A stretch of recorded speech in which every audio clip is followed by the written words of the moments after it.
Hello friends, आप सभी कैसे हैं? होप सो आप सभी बहुत अच्छे होंगे।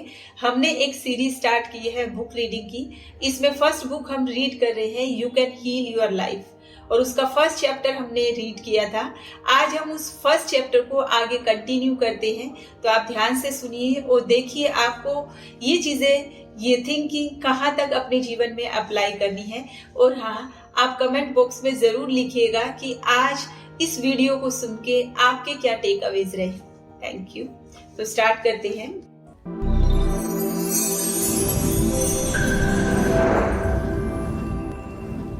जब हम बड़े हो जाते हैं तो अपनी प्रवृत्ति के अनुसार प्रारंभिक जीवन के भावनात्मक वातावरण का पुनः सर्जन करते हैं। ये अच्छा है या बुरा है, सही है या गलत है, ये वही होता है जिसे हम अपने अंदर घर के रूप में जानते हैं। साथ ही हम अपने व्यक्तिगत संबंधों में उन संबंधों को फिर से जीवित करने का प्रयास करते हैं जो संबंध हमारा अपने माँ या पिता के साथ या उनके बीच था। सोचिए कि कितनी बार आपका प्रेमी या बॉस आपको बिल्कुल अपनी माँ या पिता के जैसा लगा। हम अपने साथ वैसा ही व्यवहार करते हैं जो हमारे पिता हमारे साथ करते हैं। हम उसी तरीके से स्वयं को डांटते और सजा देते हैं। जब आप सुनते हैं तो लगभग उन शब्दों को अपने कानों में सुन सकते हैं। एक बच्चे के रूप में जिस तरह से हमें प्यार दिया गया था या प्रोत्साहित किया गया था, हम उसी तरीके से खुद को प्यार या प्रोत्साहित करते हैं। तुम कुछ ठीक नहीं करते हो, यह सब तुम्हारी गलती है। आपने स्वयं से कितनी बार ऐसा कहा? तुम ठीक नहीं करते हो, यह सब तुम्हारी गलती है। ये आपने कितनी बार अपने आप से कहा है? पूछना अपने आप से। और दूसरा, तुम लाजवाब हो, मैं तुमसे बहुत प्यार करता हूँ। आप कितनी बार खुद से ऐसा कहते हैं? ये बात भी आपको खुद से ही पूछनी है, क्योंकि कई बार होता क्या है कि बचपन में हमारे माता पिता के द्वारा हमारे साथ जो व्यवहार किया जाता है वही प्रोग्रामिंग हमारे सबकॉन्शियस माइंड में हो जाती है और उसी प्रोग्रामिंग के अकॉर्डिंग हम हर चीज को उसी अकॉर्डिंग देखना शुरू कर देते हैं। जैसे कि आप अपने बॉस को देखेंगे, अपने पति को देखेंगे, उसकी कंपैरिजन किससे करेंगे कि ये तो बिल्कुल जैसे मेरे पिता के जैसा है या ये तो जैसे बिल्कुल मेरी माँ की जैसी है। तो हम वहां पे कंपैरिजन करना शुरू कर देते हैं। और दूसरा, हम अपने आप को उसी तरीके से सजा भी देना शुरू कर देते हैं जैसे बचपन में हमारे माता पिता ने हमारी गलतियों के लिए की है, हमें सजा दी है। तो अभी हमें क्या करना है?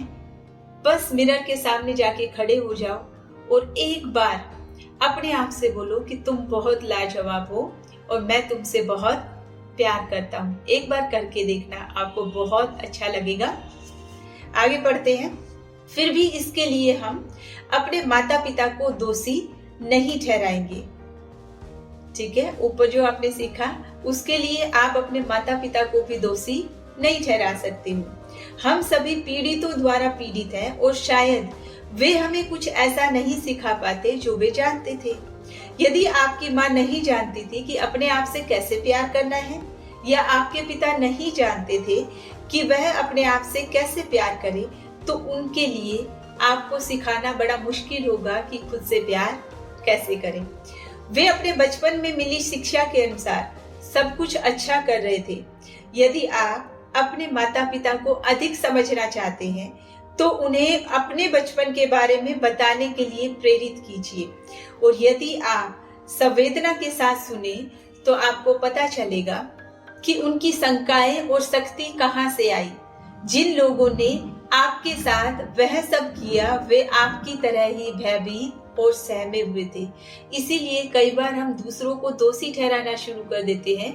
दूसरों को दोषी ठहराने से पहले हमें उनके बचपन के बारे में सोचना चाहिए, पूछना चाहिए, क्योंकि उनके पास भी उन सब चीजों की कमी होती है, तभी वो दे नहीं पाते हैं। उनके पास भी उस प्यार की कमी होती है। वो खुद नहीं जानते खुद से कैसे प्यार करना है, तो आगे कैसे सिखाएंगे। ठीक है, आगे बढ़ते हैं। मैं ऐसा मानती हूँ कि हम स्वयं अपने माता पिता का चुनाव करते हैं। हम में से हर कोई इस धरती पर एक सुनिश्चित समय और स्थान पर जन्म लेता है। हम यहाँ एक विशेष पाठ पढ़ने के लिए आते हैं जो हमें आध्यात्मिक विकास के पथ पर आगे बढ़ाएगा। हम अपना लिंग, अपना रंग, अपना देश चुनते हैं और फिर हम किसी खास माता पिता को खोजते हैं जो उस स्वरूप को प्रतिबिंबित करेंगे जिस पर इस जीवन में काम करना चाहते हैं। फिर जब हम बड़े होते हैं तो आमतौर पर हम अपने माता पिता पर ही उंगली उठाते हैं और रियायतें होते हुए शिकायत करते हैं, आपने मेरे साथ ऐसा किया। लेकिन वास्तव में हमने उन्हें इसलिए चुना है क्योंकि वे हमारे कार्यों के लिए बिल्कुल उपयुक्त थे। हमारे बचपन में ही हमारी आस्थाएं स्थापित हो जाती है और फिर उन्हीं आस्थाओं का अनुभव करते हुए जीवन में हम आगे बढ़ते हैं। अपने जीवन में पीछे की ओर देखिए और ध्यान दीजिए कि कितनी बार आप उसी अनुभव से गुजरे हैं। मेरा मानना है कि आपने उन अनुभवों को एक के बाद एक स्वयं बनाया। वे आपके अपने विश्वास को प्रतिबिंबित कर रहे थे। ये मायने नहीं रखता कि हमें कितने लंबे समय से कोई समस्या थी या कितनी बड़ी है या वह हमारे जीवन के लिए कितनी घातक है। वर्तमान सबसे अधिक शक्तिशाली होता है। आज तक जीवन में आपने जिन घटनाओं का अनुभव किया है वे सभी आपके अतीत से जुड़े विचारों और आस्थाओं से बने हैं।